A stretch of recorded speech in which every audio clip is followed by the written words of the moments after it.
Local burgemeester Jos van der Horst van Smellingelaan plaatst de eerste reekmelder in een wenning op de Veenhoop. Het is de start van een campagne om slachtoffers van brandweer te komen. In gebieden dat de brandwachter meer dan 18 minuten nodig doet om het te komen. Wat gebeurt er bij zo'n wenningcheck? Sowieso checken we eerst dat er melders zijn.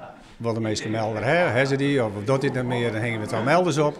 En een list, dat is eigenlijk Nederland breed, is dat een list over brandveiligheid in wenningen. En dan gaan we de keukentafel zitten en waarin die de holle 3 of 24 vragen hebben naar van hoe heem dit, hoe heem dat, heem daar of daar tocht.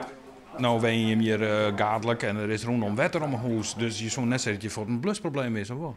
Nou, dat lijkt het misschien wel zo, maar voordat dat uit de sleer bij het huis is, dat wordt het nog wel even. Wie neem je hem daar zo van bewust? Nou ja en nee, hier is wel eens een periode brandweer en dan pas juist hoe langer het duurt voordat er een brandploeg is, een brandweerploeg. Dus dan was het wel heel bewust op het moment dat het echt juist. Omdat het de start is van de campagne, doet de brandwacht hier nog een demonstratie.